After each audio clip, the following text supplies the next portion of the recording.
Hello students, welcome to my channel. तो आज मैं आप लोगों के समक्ष लेकर आ गई हूँ BA second semester English literature का model paper most important question आपकी परीक्षा के लिए। 13 क्वेश्चन बताऊंगी 2024 के एग्ज़ाम के लिए, जो आपके लिए वेरी इंपॉर्टेंट हैं और आपसे क्वेश्चन ज़रूर पूछे जाएंगे यहाँ से। तो अगर अभी तक आपने कुछ तैयार नहीं किया है तो आपके लिए 13 क्वेश्चन बहुत इंपॉर्टेंट होंगे और आपने इनको तैयार कर लिया तो आप आसानी से अपने 80% मार्क्स ले आ पाएंगे अगर आपने इनको बहुत बढ़िया से तैयार कर लिया तो। बाकी आप इनको अच्छे से तैयार कर लेंगे और आपको बहुत बढ़िया 80% नहीं लाना है तो आप आसानी से उतने मार्क्स ले आ पाएंगे जितने आप लाना चाहते हैं।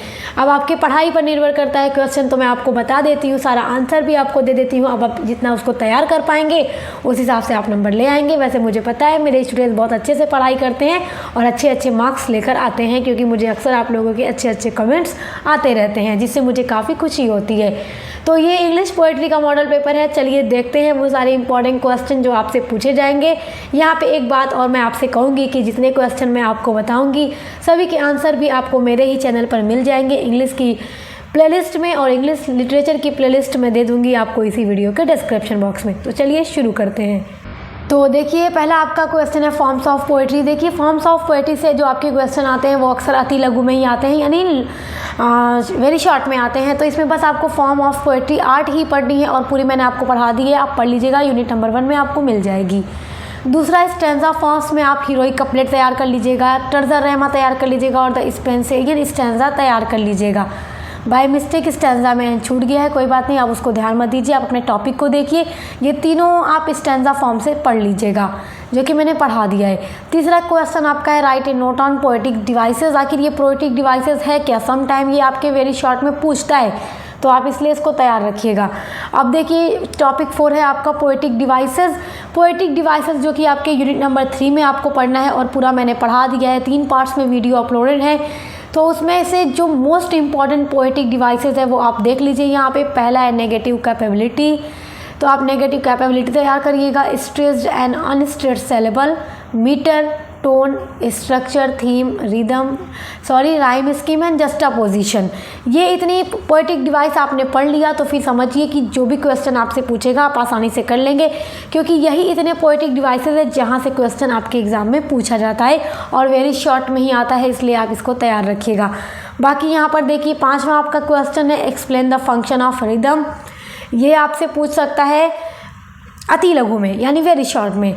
उसके बाद अगला क्वेश्चन नंबर 6 है who introduce the heroic couplet in English. देखिए, चौसर जो थे उन्होंने ही इंग्लिश लिटरेचर में इसको इंट्रोड्यूस किया। उसके अलावा जो अलेक्जेंडर पोप थे उन्होंने इसको भी काफ़ी ज़्यादा विकसित किया है, तो ये बात आप याद रखिएगा। हीरोइक कपलेट पर एक वीडियो अपलोड मैंने की है, उसमें सारी चीज़ें आपको बता दी हैं, आप देख लीजिएगा। क्वेश्चन नंबर 7 है आपका what are the major critical works of T S. Eliot. अब यहाँ से जितने क्वेश्चन मैं आपको बता रही हूँ क्वेश्चन नंबर 7 से, यहाँ से सब आपके section B and section C के लिए हैं। बाकी 6 तक के सारे क्वेश्चन आपके लिए थे वेरी शॉर्ट के लिए, यहाँ से आपके शॉर्ट और लॉन्ग के लिए हैं। पहला है कि major critical works of T S. Eliot. T S. Eliot का जो भी मेजर वर्क्स है उसको तैयार कर लीजिएगा। क्वेश्चन नंबर 8 है आपका how does Shakespeare define true love. Shakespeare ने ट्रू लव को किस तरह से डिफ़ाइन किया है, ये आपके लिए वेरी इंपॉर्टेंट है। जो मैंने वीडियो अपलोड की है ट्रू लव का सेंट्रल आइडिया, मैंने एक वीडियो अपलोड की है central idea of true love, तो अगर आपने उसको देख लिया तो बस आपको वही लिख देना है इस क्वेश्चन के आंसर के अंदर, क्योंकि जो चीज़ उन्होंने बताई है वो सेंट्रल आइडिया से ही पूरा डिफ़ाइन हो रहा है। तो आप सेंट्रल आइडिया देख लीजिएगा, प्लेलिस्ट में ऐड है। क्वेश्चन नंबर 9 है आपका what is the main theme of Shakespeare सनेट।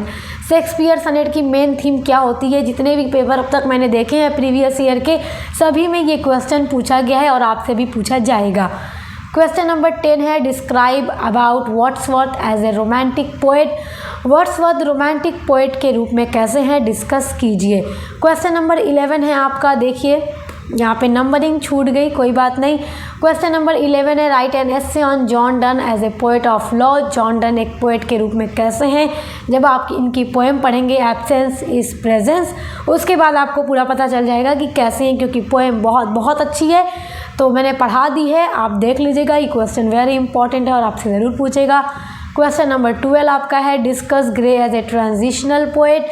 Discuss Gray, Thomas Gray ये सारे वही पोएट हैं जिनके आपने अपने सिलेबस में सारी पोएट्री पढ़ रखी है।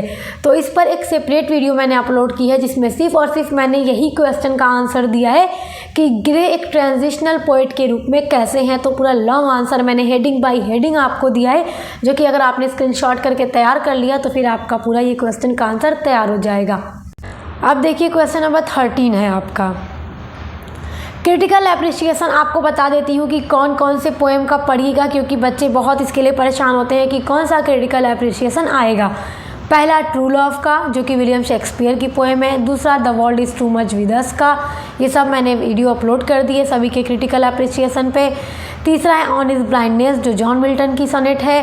ब्रेक ब्रेक ब्रेक, ये आपको पढ़ना है, अल्फ्रेड लॉर्ड टेनिसन की है। और पांचवा डॉवर बीच है। ये 5 पोएम्स आपके सिलेबस की इम्पॉर्टेंट है क्रिटिकल एप्रिसिएशन के लिए। और सिलेबस जो मैंने पूरा प्लेलिस्ट ऐड किया बना रखा है आपका, उसमें आपको वीडियोस मिलेंगी, देख लीजिएगा। एक्सप्लेनेशन तो बहुत इंपॉर्टेंट है और आपसे ज़रूर पूछेगा, सेक्शन बी में ही पूछता है। तो कौन कौन सी पोएम पढ़ें कि हमारा एक्सप्लेनेशन तैयार हो जाए, तो बस देख लीजिए क्या पढ़ना है।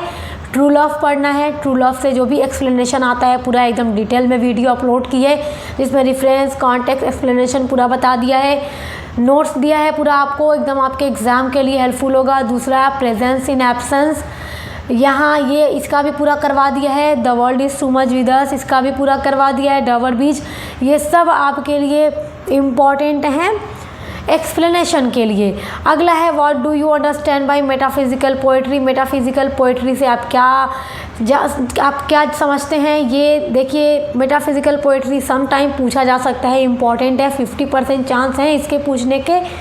तो आप जब मेटाफिजिकल पोएट्री याद करेंगे तो आप जॉन डन के बारे में पढ़ लीजिएगा पूरा, क्योंकि आपको जॉन डन के बारे में ही पूरा लिखना होगा। क्योंकि जब मेटाफिजिकल पोएट्री की बात आती है तो जॉन डन का नाम ज़रूर आता है, क्योंकि जॉन डन मेटाफिजिकल पोएट के नाम से पूरे फेमस है इंग्लिश लिटरेचर के अंदर। तो ये बस जितने क्वेश्चन मैंने आपको बताए हैं सभी को तैयार कर लीजिए। सभी के आंसर के लिए डिस्क्रिप्शन बॉक्स में दी गई प्लेलिस्ट पर विजिट कीजिए। उसके अलावा आप अन्य जो भी सब्जेक्ट पढ़ रहे हैं अपने BA सेकंड सेमेस्टर में, सभी के मॉडल पेपर की वीडियोज़ लगातार आ रही है, प्लेलिस्ट बनी हुई है, चेक कीजिए, अच्छे से पढ़ाई कीजिए। Best of luck. अब मिलते हैं नेक्स्ट वीडियो के साथ।